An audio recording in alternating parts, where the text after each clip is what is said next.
আমরা অনেকেই বলি যে আমাদের বাচ্চারা বাইরের খাবার ছাড়া বাড়ির কোনো খাবার কিন্তু খেতে চায় না। তারপর এটাও অভিযোগ করি যে তারা শুধু ফাস্ট ফুড খাওয়াটা পছন্দ করে। কিন্তু আমি বলবো যে আমাদের যদি একটু নিজেরা রান্নাতে একটু সংশোধন করে নিই, একটু যদি ওদের মতো করে ভেবে রান্না করি আর ছোট থেকে সব রকমের অভ্যেস করি, তাহলে কিন্তু ওরা আস্তে আস্তে সেটার সাথে অভ্যস্ত হয়ে উঠবে। তার জন্য কিন্তু আমাদেরকে নিজের চেষ্টা চালিয়ে যেতে হবে। আমরা ভাববো যে আজকেই চেষ্টা করব আর কালকেই ছেলে সব শিখে যাবে, সেটা কিন্তু হবে না। তার জন্য কিন্তু লাগাতার আমাদেরকে পরিশ্রমটা করেই যেতে হবে। সবচেয়ে বড় কথা হলো, সব সময় কিন্তু বাইরের খাবার কিনে আনার সব সময় হাতে টাকা থাকে না। বা এটাও তো হতে পারে যে টাকা সেই মুহূর্তে নেই যেই মুহূর্তে ছেলে জেদ ধরে বসে আছে। তো আমাদেরকে কিন্তু অনেক কঠিন কঠিন সমস্যার মুখে পড়ে যেতে হয় যদি বাচ্চাদের মধ্যে এই বাইরের ফাস্টফুডের নেশা থাকে। আরেকটা সমস্যা হয়, অন্য কোনো বাচ্চাকে দেখলেও কিন্তু সে কিন্তু খেতে চায়, যে আমিও খাবো যেহেতু ও খাচ্ছে।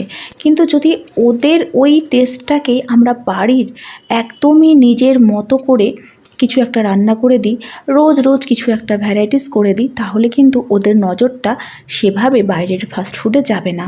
তার জন্য কিন্তু আমাদের রান্নার মধ্যে কিছু কিছু করে আমাদেরকে রোজ নতুনত্ব নিয়ে আসতে হবে।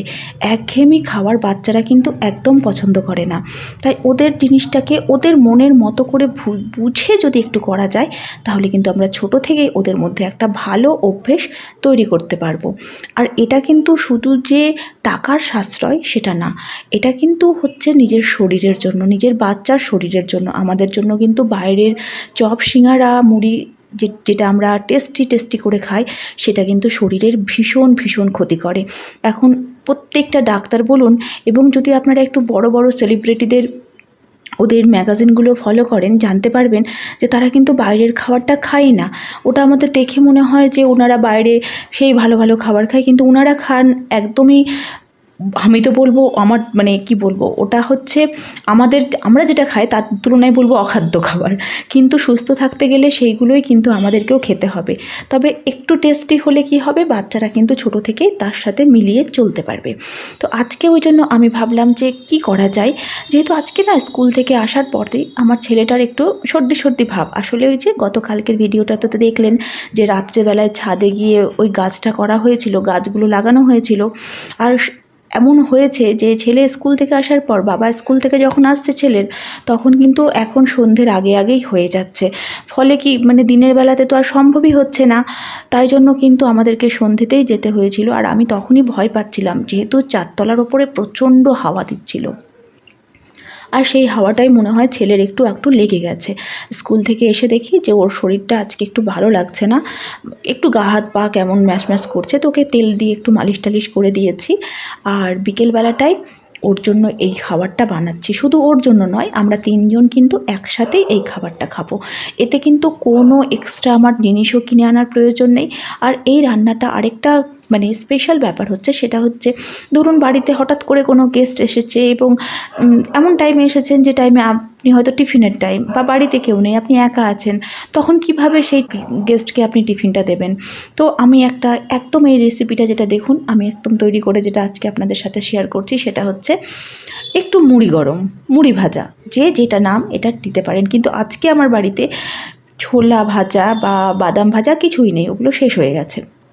তো আজকে ভাবলাম এটা একটু করে দেখি তো ছেলেকে, এইরকমই প্লেন, ওগুলো কিছু না দিয়েও যদি ভালো লাগে তাহলে ছেলেটা খাবে।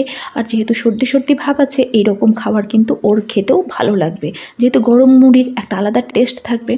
তো আমি কি করেছি, একদম কড়াইটাকে ভালো করে একটু হিট করে নিয়ে গ্যাসটাকে কিন্তু একদম কম করে দিয়েছি।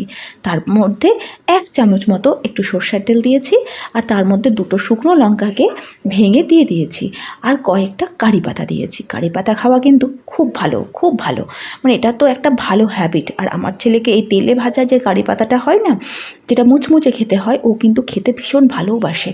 তো কারি পাতাটা দিয়ে দিয়েছি, আর তার ওপরে মুড়িটা দিয়ে দিয়েছি। আর যেহেতু কিছুই নেই, একদম সিম্পলভাবে এই গরম মুড়িটা করব। তো এই যে মুড়িটাকে বেশ কিছুক্ষণ ধরে নাড়িয়েছি, যেহেতু আমার তেলের পরিমাণটা খুব অল্প, আর এটাকে একদমই কম আঁচে করব, যাতে কি হয় সব কিছু একটা মুচমুচে ব্যাপার চলে আসবে। আঁচটা কিন্তু বাড়ালে এই মুচমুচে ব্যাপারটা নষ্ট হয়ে যাবে, তখন পুড়ে যাবে। তো আমি কিন্তু একদম আঁচ কমিয়ে আর একদম মানে যতটা কমানো যায় কমিয়ে বেশ সুন্দর করে আস্তে আস্তে করে নেড়ে নিচ্ছি। আর কারি পাতাগুলো বেশ সুন্দর হয়ে গেছে, মানে একদম ভাজা হয়ে গেছে। আর বাড়িতে সবসময় আমার একটু গোলমরিচের গুঁড়ো আর একটু বিট লবণ লাখায় সবসময় রাখি, ওটা আমি হাতের কাছে। তো ওই দুটো জিনিস একটু একটু করে কিন্তু আমি ছড়িয়ে দিয়েছি, কারণ আবার গোলমরিচের গুঁড়ো বেশি হলে ঝাল ঝাল হয়ে যাবে। তো একদম ওটা একটু দিলে না স্বাদটা একটু ভালো লাগবে। তো ওই দুটো কিন্তু অল্প মাত্রায়, দেখলেনি যে কত অল্প মাত্রায় দিয়েছি, ওইটুকুটা দিয়ে দিয়েছি। আর এবার আমি দিচ্ছি একটু কিশমিশ। কিশমিশটা একটু ধুয়ে নিয়েছি ভালো করে আর একটু শুকিয়ে নিয়েছি, কারণ কি মুড়িটার মধ্যে তো আর অন্য কিছুই নেই, বাড়িতে শুধু এই কিশমিশটুকুটাই ছিল। তো অল্প কিশমিশ দিলে সেই কিশমিশের যে ফ্লেভারটা আছে সেটাও কিন্তু মুড়িটার টেস্ট আরও কিন্তু বাড়িয়ে দেবে। তো সব মিলিয়ে মোটামুটি কিন্তু 5 মিনিটের মধ্যেই আমার কিন্তু এই গরম মুড়িটা করা কমপ্লিট হয়ে গেল। একদম মানে দেখুন, আপনারা দেখলেই বুঝতে পারবেন বা করলে তো আরও ভালোভাবে বুঝতে পারবেন যে একদম 5 মিনিটে। আর এই মুড়িটার ফ্লেভার, এই মুড়ির টেস্ট এত সুন্দর হয়, সত্যি কথা বলতে, যে এটা যদি ছোটোবেলার ছোটো ছোটো বাচ্চাকে দেন, ওদের কিন্তু একটা গরম মুড়ির সেটা একটা মুচমুচে টেস্টও পাচ্ছে আর খেতেও ভালো লাগছে, ওরা কিন্তু ছোটো থেকে এটা অভ্যেস হয়ে যাবে। তবে অবশ্যই আমি বলবো রোজ রোজ কোনো খাবারই ওদের একদমই ভালো লাগবে না। ওদের জন্য রোজই কিছু না কিছু ভ্যারাইটিস করুন, তাহলেই কিন্তু ওরা বাড়ির খাবারটাকে পছন্দ করে খাবে। ওই ভাববেন যে শর্টকাটে রোজ একই খাবার দেবো, সেটাতে কিন্তু কোনো মতেই, তখনই কিন্তু বাচ্চারা কী হবে, বাইরের খাবারে আকর্ষিত হয়ে যাবে। আর যখন ওরা দেখবে যে না, বাড়িতেই আমরা রোজ রোজ ভ্যারাইটিস খাবার পাচ্ছি, তখন কিন্তু ওদের মানে কি বলবো, ওদেরও ইচ্ছে হবে না যে বাড়িতেই তো মা এত সুন্দর করে রান্না করে দিচ্ছে আমার জন্য, এটা। তবে আমি এগুলো বলতে পারছি কারণ যেহেতু আমার বাড়িতে বাচ্চা আছে, আর আমি তার সাথে এগুলো ট্রাই করি বলেই কিন্তু আমি এটা বলতে পারছি। যদি বাচ্চা না থাকতো বাড়িতে, তাহলে বা হয়তো বাচ্চাটা যদি বড় হয়ে যেত, তাহলে কিন্তু আমার কথাগুলো হয়তো মানে যথার্থ মনে হতো না। কিন্তু আমার বাড়িরও বাচ্চা আছে, যতটা সম্ভব হয় বাইরের খাবারটা কম দেওয়ারই চেষ্টা করি। তো এই যে দেখুন 3 বাটিতে মুড়িটা নিয়ে নিচ্ছি, কারণ সুন্দর টিফিন আমাদের, আমরা 3 জন মিলেই খাবো। আর হ্যাঁ, অবশ্যই এটা তো সবসময় আমরা করি, সেটা হচ্ছে একসাথে 3 জন মিলে বসে খাওয়া। কারণ বাচ্চাকে ওই একা টিভি বা ফোন দিলে কিন্তু ওটা আমি ছোটো থেকেই অভ্যেস করিনি, এই সাথে নিয়েই বসি যতটুকুটা সময় হয়। হ্যাঁ, ওর বাবা যখন থাকে না বাড়িতে সেটা আলাদা হয়, কিন্তু এই যে সন্ধ্যের টিফিন বা যেটুকুটা সময় পাওয়া যায় 3 জন মিলে খাওয়ার, 3 জন মিলে গল্প করার, সেটা কিন্তু একদমই আমি হাতছাড়া করি না। তো আমাদের টিফিন হয়ে গেল, একদম গরম মুড়ি রেডি। যদি আমাদের এই রেসিপিটা আপনাদের ভালো লাগে, তাহলে অবশ্যই একটু সুন্দর সুন্দর মন্তব্য দিয়ে যান। নতুন বন্ধুরা প্লিজ, নতুন বন্ধুদের বলবো বেশি করে সুন্দর মন্তব্য দিয়ে যান, সেই মন্তব্য ধরেই আমি পৌঁছে যাব আপনার বাড়িতে। তাহলে এই গরম মুড়ির রেসিপি আজকে এই পর্যন্তই থাকলো। আগামীকাল আবার চলে আসবো নতুন ভিডিও নিয়ে। আর এখন বানাবো একটু কফি, তাহলে এই মুড়ির সাথে একটু কফি হলে কিন্তু আরও জমে যাবে। আর আরেকটা কথা বলি, মুড়িটা কিন্তু আমার ছেলের ভীষণ পছন্দ হয়েছে, আর ও আমাকে একদম বলেছে যে মাম্মা আজকের জন্য আমার এটা বেস্ট খাবার, কারণ ওর একটু সর্দি সর্দি ভাব ছিল আর এটা একটু ঝাল ঝাল মুড়ি হয়েছে। তো ও কিন্তু খুব ভালোভাবে মুড়িটা খেয়েছে। যদিও সেই ভিডিওটা আপনাদের সাথে শেয়ার করতে পারলাম না, 3 জন মিলে এত মজা করে খেয়েছি তো তাই।